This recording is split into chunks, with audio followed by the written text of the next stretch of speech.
want to give you some background on Cosmic Solar and roofing, something about our company, and then a little bit about the energy of the sun and how solar works. Everybody nowadays has solar. There's really no need to explain how they work. There are some challenges and some opportunities in solar today, even though there's a lot of pressure right now in the state of California against solar, rooftop solar. But there's still a lot of opportunities as well. We want to talk about net energy metering, and then these days, batteries and storage is really, really important. It's becoming really more mainstream. Exciting thing that we're doing in Cosmic Solar and roofing is what we call Tesla Solar Roof System.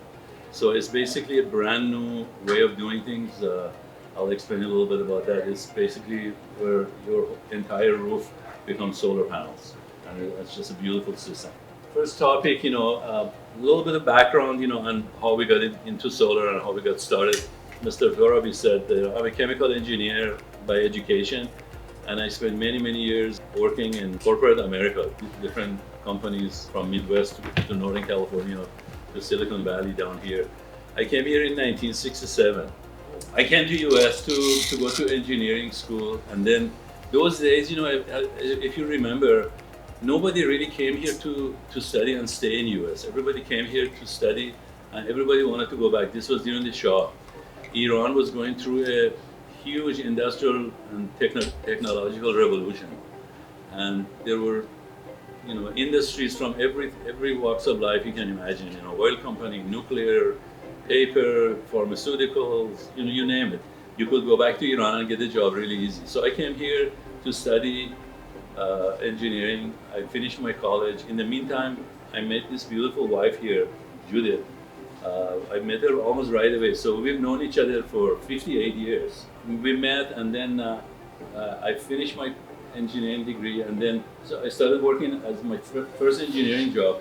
I got a job at 3M company in St. Paul, Minnesota, and then worked there for about 3-4 years, and then decided to go back to Iran in 1976. But while I was here, during my tenure at 3M company, I started my master's degree program at the university. And my master's degree program, I was really interested those days in nuclear engineering for some reason. I wanted to become a nuclear engineer, and Iran was building all kinds of nuclear power plants. And so I started working on my thesis in radioactive waste management from nuclear power plants. And then for about 3-4 years, I was going back and forth into a nuclear facility, nuclear power plant in Minnesota, and collecting data and writing research paper and doing my thesis in that. And before long, I realized how dangerous nuclear power really is. I was so excited to learn about it, and I learned just enough to realize that it's really a dangerous technology, and it's really not worth all the money and effort that goes into it. Because nuclear power plants, they generate huge amounts of radioactive waste, and all this radioactive waste is in liquid form. Billions of gallons of high-level radioactive waste, and that all has to be treated. You can't just dump it down the drain. In a nuclear reactor, you have uranium-238 that basically converts to plutonium-239, basically absorbs one neutron and becomes this really highly toxic and dangerous material that even 1 microgram of it gets in the air and you breathe it, it causes cancer. And then here we're generating tons of this stuff and just going and burying it somewhere. And this was really dangerous. So anyway, I decided to go back to Iran, and of course right away I got a few different jobs. I even got a job at the Iranian Nuclear Association, or whatever they call it, oil company, and a few different places I got a job. And then we decided to go and get this job in northern Iran, in Gilan province, a place called Chuka, which was the first pulp and paper facility in Iran. And it was really exciting, and there was all kinds of engineers from different countries. It was a cosmopolitan place. We had our own town site, and it was really a great place. Everything was going good, and I went to Europe for 6 months, training in pulp and paper to learn how to bring the technology to Iran. And then just when we were getting ready, we were getting settled, and as you all remember, we had the Iranian Revolution in 1979. We didn't really know what to do, so we stayed 2 more years after that. And in 1981, we came back. We decided to come back to US. And so I came back to my old corporate life and started working for different companies for the next 25 years in Minnesota, Omaha, Northern California, Silicon Valley, San Diego. Throughout my whole career, I was always thinking about renewable energy. Before year 2000, not too many people really were interested in solar because, first of all, it was too expensive, and secondly, electric rates were really cheap then, so compared to what they are today. In around year 2000, people started learning more about solar and became more and more household name. In 2005, I decided to start our own company, Cosmic Solar. I thought the best way to do this is to go and work for a company that is already doing it, and I learned. So I got a couple of licenses. I got my electrical license and I got my general contractor's license, and I started working with this company in Escondido. And for a couple of years, I learned doing installations and permits and designing systems and so forth. Because the company that I was working for really wasn't a good company. They didn't treat their customers good. They were cheating their customers, and they were very dishonest. So they went out of business. We started Cosmic Solar. We said this is the time to do it, and we're gonna hit the ground running. So basically, in 2007, we started our company. We were one of the earlier companies to embark on rooftop solar because at that time people were just getting started in solar, and we kind of got on the front end of everything.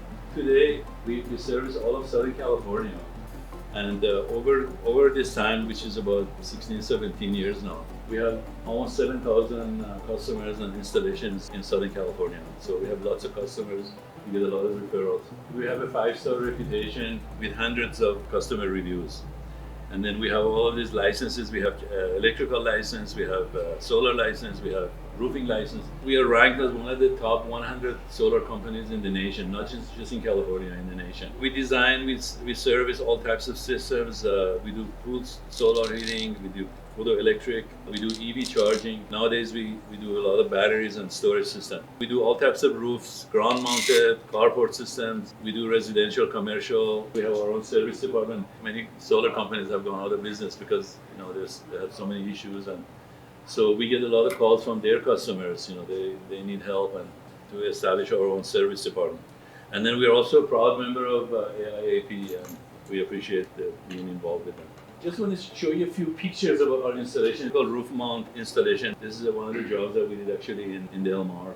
This is another roof mounted system, typical roof mounted this is in Valley Center. We do ground mounted. Many times, people don't want solar panels on their roof. They have lots of land, lots of space. Why not put it in the ground? You can see this is a fairly large ground mounted system. This is actually for one of the Iranian customers, Sohrabi, in operations in Escondido and the other places. So this was done a few years ago.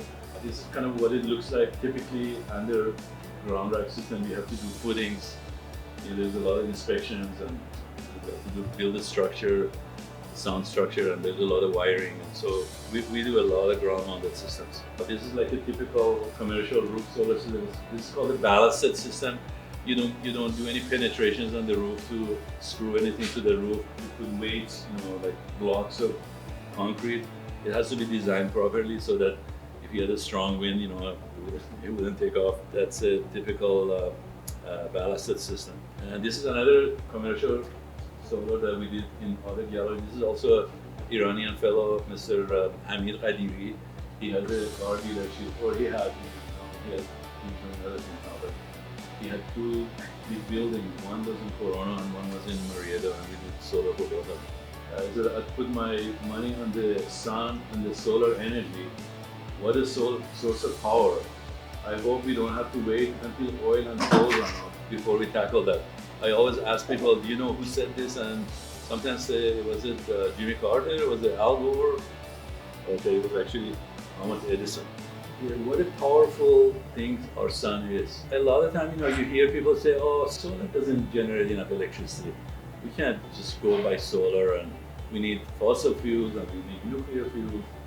But just to show you what an awesome think it is 4.5 billion years old, and temperature of the sun is like 27 million degrees Fahrenheit. It's 97 million miles away from Earth, radius of 900,000 miles across, 300,000 times bigger than our own planet, Earth. 1.3 million Earths will fit inside the sun. So if you had a typical orange, and you put one grain of sand next to it, that grain of sand would be Earth, and then that orange would be the sun. Sun is the source of all energy on our planet. Without the sun, nothing would live. And then, of course, sun is a gigantic nuclear fusion reactor. It requires no maintenance and it's free. A lot of times at the universities, they're researching nuclear fusion. We don't need to do nuclear fusion.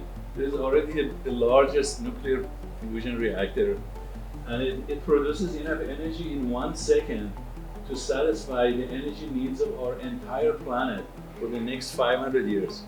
And it is estimated that covering only 3% of the world's deserts with solar panels can satisfy the energy needs of all of our planet. And then 1 minute of solar energy from the sun hitting the earth can power our planet needs for a whole year. So it's all free energy, it's there, we can capture it. I don't know what the big deal is. Since day one, sun has always been there and it's always reliable, and does the same thing day after day. It's a typical solar system setup. I mean, you're all familiar. You have solar panel, it generates electricity, goes down, you can store it in a battery or you can go through an inverter. Of course, solar panels generate DC power and they have to be converted to AC power, alternative current, and then inverter does that. And then from there you can feed your appliances, and then if there's extra energy right here, there's extra energy basically goes back to the grid. And then you also have a monitoring system to see how your system is doing. Solar in California is under assault. Again, when I was talking about 15, 16, 17 years ago, at that time they didn't care because solar was so expensive, electricity rates was cheap, it wasn't really that economical, so they left it alone.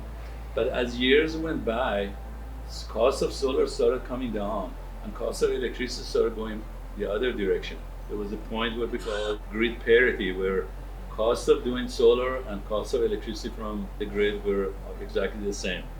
And as soon as we crossed that point, the diversion kept getting bigger and bigger. And that's when the electric companies, they started saying, hey, wait a minute, we can't let this happen, because now everybody sees that it's cheaper and it's better and safer. And they started creating all kinds of conspiracies to get rid of rooftop solar in California. So the three electric utilities are constantly working to chip away at the rooftop solar in California. And basically their goal is to ultimately eliminate rooftop solar in California. They have done so many things in the last several years to limit and create obstacles. They view rooftop solar as their competition, which they say cuts into the billions of dollars of profits each year, which is really not true. Electric companies, are more profitable today than they ever were because of the fact that they keep raising electricity rates every year, double digits. So if the profits start having an issue, they keep raising the rates. Rooftop solar actually helps the utilities. Power showed as of this month, there were more than 2.5 million homes in California that have solar. Many of you here have solar, so you know that. If it wasn't because of your rooftop solar, utilities would be in big trouble, because during the times when usage is the highest in the summer and everybody running their air conditioning during the day, that's when all these rooftop solars are generating electricity. So it's really limiting their need for having to build any more power plant, and they haven't. If you look at the last 15, 20 years in California, they haven't built any new facilities because solar basically picks up the slack for all the shortages that they have. One thing they have done is they collaborated with the California Public Utilities Commission to implement more and more restrictions on rooftop solar and chip away at solar credits. Many of you here, you have solar and you're probably under what we call old net metering 2.0. If you generated 1 extra kilowatt hours of solar and you put it into the grid, you can use that 1 kilowatt anytime you want, like on nights or weekends or whenever. By the way, California, Governor Newsom is the one that's really is not a good friend of rooftop solar, because he has collaborated with the CPUC. In fact, he appointed the CPUC commissioners that were really anti-solar and pro-utilities. In 2023, they implemented this NEM3 or Net Energy Metering 3.0, which basically cuts credits that you get from the solar. If you install your solar after that day, then you only get 20%. So that means before you generate 1 kilowatt hour, give it to the grid, and you could use that kilowatt hour back anytime you wanted. Now you have to generate 5 kilowatt hours so that you can only get 1 kilowatt hour back. So basically what they did is they just tried to screw the economics of the solar and make it more expensive. So now you have to have batteries and you have to install bigger systems. You know, utilities are proposing solar tax. It's called solar tax and minimum monthly payment. So that means if you have solar right now and you have no electric bill, you might even be getting some credits. They're proposing, I don't know what the amount is, $80 a month, $100 a month, to charge you anyway that solar tax, regardless of whether you owe them or not. You know, so that's another tactic that they're coming up with. Basically, what we are saying down here is that California electricity companies, they have raised electricity rates every year. It's not an exact chart, but it's kind of like an illustration of why solar is becoming so vulnerable to the utilities and why they're so much against it and trying to get rid of it. If you look at the last 13, 14 years, electricity costs, have kept going up, dollar per kilowatt hour. And this is the point that I was talking about here. The green line is the cost of solar per watt. You can see over the years it's just dropped, and now it's kind of like the flat line kind of. As this great grid parity was achieved, that's when the utilities started sabotaging rooftop solar. They saw that this is not a good situation for us. Solar is getting cheaper and cheaper. Our electricity rates is getting more and more expensive. So they had to do something, and that's when they started collaborating, started doing all these restrictions. So what is net energy metering? Basically, it's cutting the credits that you get from your excess electricity that you feed back to the grid by almost 80%. The idea, it was designed to append financial feasibility, so that they're trying to make it so that solar is not economically feasible anymore. Nowadays, you don't want to feed your excess electricity back to the grid. You have to install a battery or a storage system. And that's what the last point is. There is a need to include energy storage device to store your power, what we call the energy arbitrage, so that basically energy arbitrage is trading or selling your electricity to the grid at the times that's most expensive. That's what you want to do. You want to store your electricity, in your battery, and there are times that, like during summer, there are certain times of the year where electricity rates are really expensive, and then you want to feed it back to the grid then, and then you get a lot of credit from SDG. The new batteries are really smart. They're smart computers, and they recognize all of that. They know when the storm is coming, for instance, and then they start charging your battery, get ready for storm, so that if SDG were to shut off power, you would have backup power in your house. So batteries are getting really smart, and there are more and more batteries technologies that are coming online. Negative consequences of NEM3, basically, energy credits are lower. Now you have to install storage or battery to mitigate that, and it's making rooftop solar less financially attractive. It's extending the payback period a few years, because a battery doesn't generate electricity, it just stores it. So if you have to spend $15,000, $16,000, $17,000 on a battery, just adding to the cost of solar, and it's making it a little bit less economically attractive. System payback, before NEM3, typically you have 4 or 5 years payback, including the 30% federal tax credit. And now, because you have to install the battery, probably 6.5 to 7 years payback. But really, payback is not a deterrent for a homeowner. If I was going to not do solar because I think the payback is 7 years, let's say, instead of 5 years, that's really not a good solution not to do it, because you'll recover the money. Or, it might take 7 years instead of 5 years, but eventually your savings are there, so it's not like you're losing it. First of all, you need to you use electricity, your usage never stops. The need for electricity is always going to be there.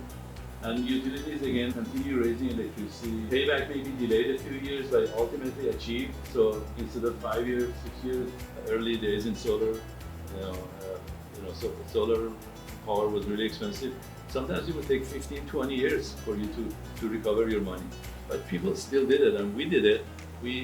When we moved to Valley Center 15, 16 years ago, we put a solar, it was only a 3 kilowatt solar that we put in on our house. And we only had like a $45, $50 a month electric bill.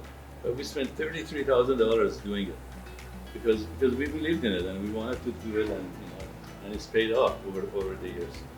To take care of the 3M, NEM 3.0, you basically have to do the batteries and export your energy when the rates are the highest. When you do solar, basically the government pays you, as of right now, they pay you 30% federal tax credit. Unfortunately, that one is also on a chopping block, except this time on a federal level. One of the things that they're proposing is to get rid of the 30% federal tax credit. And if that happens, that's going to be really a bad thing for rooftop solar. Renewable energy, and not just solar, wind and other renewables, has driven manufacturing boom in the US in the last 15, 20 years. Solar, wind, and battery components have been planning to create 250 more manufacturing facilities in US since 2022. A year ago when they passed the climate bill, one of the things that they wanted to do in there is to provide funds for all the companies and all the utilities and all the new companies to create a lot of new revenue for renewables. And they collectively created 875,000 new jobs in US. We basically added 286 billion, 30% federal tax credit goes away. Unfortunately, a lot of these are going to drop by the wayside. Going solar is an investment. It's not like a purchase. It pays you back. It's like having your own power plant on your roof that generates electricity and keeps you, independent, energy independent, and also creates a good environment for the future generations. Anytime you have a challenge leads to innovation. There are a lot of new technologies coming, and I think next several years you'll see lots of new batteries and new technologies that are going to take care of all the issues that we have today. Solar again is about saving money, adding value to your property. It's environmental stewardship for future generations, energy autonomy and independence. Again, having like your own power plant on your roof, and protection from blackouts. Now that everybody has to install battery. If the grid goes out or you have issue with your grid situation, you have a backup. We have solar and battery at our house, of course, and a lot of time, when the electricity goes out, we don't even know it. Sometimes our neighbors call and say, "Yeah, do you guys have electricity?" And we do, because we don't even know when the electricity goes out. It automatically switches. It's an off-grid system. I really think, it still makes a lot of sense to go solar, because cost of electricity goes up every year, and cost of solar keeps going down, like I showed you. And rooftop solar continues to be a great investment. Savings each year goes up as cost of electricity goes up. Your savings you also go up. 30% federal tax credit is still available as of, and I put in the red, I put for now. There is all kinds of financing available, so instead of paying $500 a month to electric company, you pay $300 a month or $250 a month. No out of pocket. That $250 will stay the same versus the other bill that you have keeps going up every year. So there's a lot of good reasons to continue solar, energy independence, pay yourself instead of paying SDG, environmental stewardship for future generations. There are different types of batteries. What's available? There's Tesla Powerwalls. You've heard of it. The latest is the 3.0. We have Franklin battery, Enphase, SolarEdge. Talked to this company in Northern California recently called Lunar Battery. So there are really literally hundreds and hundreds of new battery technologies coming. But the ones that we predominantly use today is Powerwall 3 and Franklin. Just wanted to kind of mention what lithium-ion battery versus lithium iron phosphate is. Lithium ion batteries are used like in cell phones. They're good for affordability and power density, ideal for smartphones and electric vehicles. For instance, like Tesla or Tesla, new Tesla too, they still have those batteries. And lithium iron phosphate or LFP, these batteries prioritize safety, stability. Like, I don't know if you've seen pictures of batteries catching on fire sometimes from time to time. Those are mostly lithium ion batteries. Lithium iron phosphate batteries are a lot more stable, but they're a lot heavier too. So that's why they don't use them in cars or cell phones. When you're doing a solar for your home, really weight doesn't matter. Once you install it, it's there. Tesla Powerwall, just want to show you a few pictures of batteries. I'm sure some of you may already have that, so This is Tesla Powerwall 3. These are actually our own installations. Another Powerwall 3 installation. It's a really cool monitoring system that shows you how much electricity you're generating, how much of it is going into the battery, how much of it is going back to the grid. Yeah, this is a Franklin battery system. These are Franklin batteries. You can put one, you can put more. The more you put, more capacity you have. Another Franklin battery, a monitoring system for the Franklin battery. It has a really cool app too. This is the one that we were talking about earlier, Tesla Solar Roof technology. Basically, it includes the new roof, your solar system, and Powerwall storage and battery system. Basically, this is what the tiles look like. That when you put them together, that's what it looks like. It's kind of like a typical installation. That's how they go in. There's rail system, there's an underlayment over here, the wiring, and the tiles. And so basically, when you put it all together, kind of like that. There's the power walls here and charging unit and the roof. This is a different type of roof. So you can put it on any kind of